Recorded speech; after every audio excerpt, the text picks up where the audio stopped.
يرفع الله الذين آمنوا منكم والذين أوتوا العلم درجات. Semua amal, ya Bapak, semua amal yang rutinitas kita kerjakan, di luar yang wajib ya Pak, di luar yang wajib, kalau kita tidak dapat melakukan tepat pada waktunya, maka boleh diqadha, boleh dikerjakan di luar waktu. Contoh,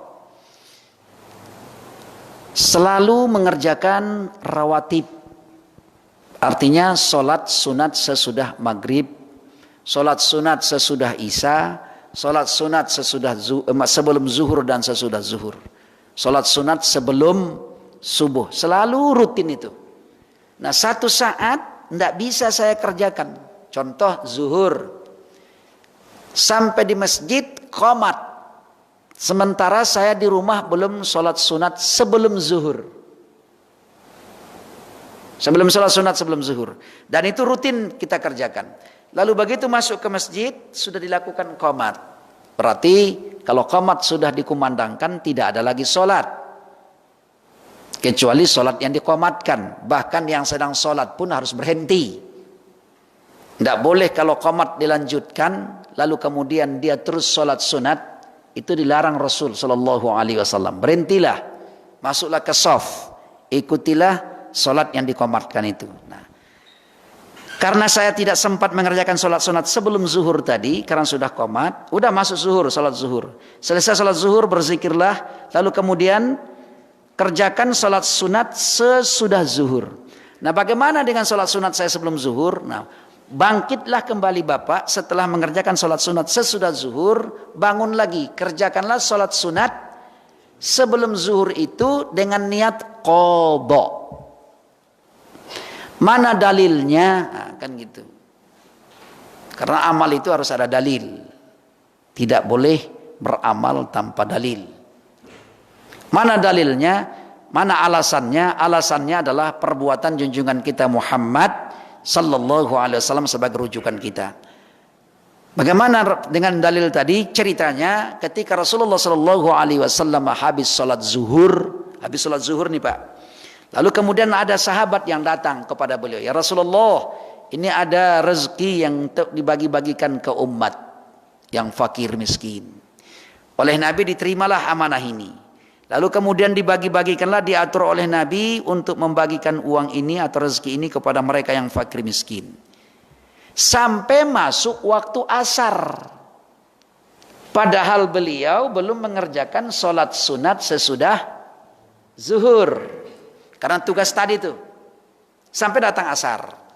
Lalu kemudian asar beliau memimpin sholat asar. Selesai sholat asar beliau pun pulang ke rumah. Sampai di rumah beliau sholat 2 rakaat. Lalu dibantah oleh istri beliau. Ya Rasulullah, kenapa engkau sholat habis asar? Bukankah tidak ada sholat habis asar? Tapi kenapa engkau sholat ini?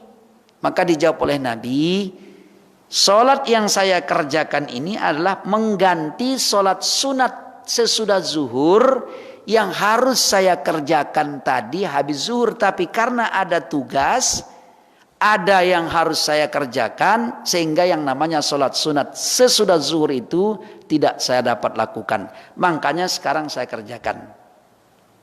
Nah, inilah yang disebut dengan qadha. Nah, lalu ulama dalam membahas itu, Anda boleh kerjakan, tapi dalam arti kata tidak rutinitas, karena hal yang terpaksa. Lalu apa hukumnya? Nah, ulama mengatakan habis asar tidak ada sholat.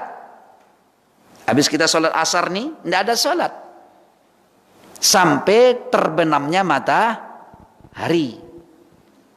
Kecuali ada sebab. Apa sebabnya? Salah satu itu tadi, Rasulullah melakukan itu dikarenakan belum melakukan sholat sunat sesudah zuhur. Atau sebab yang kedua, Bapak masuk masjid, katakan habis sholat asar di rumah, lalu 5:30 masuk masjid menunggu maghrib. Kan maghrib belum datang nih, Masih ada 10 menit, masih ada 15 menit, masih ada setengah jam. Masuk masjid. Sampai di masjid ya tahiyatul masjid. Padahal waktu itu pada hakikatnya adalah waktu yang terlarang sholat. Tetapi karena ada sebab, apa sebabnya tadi? Masuk masjid.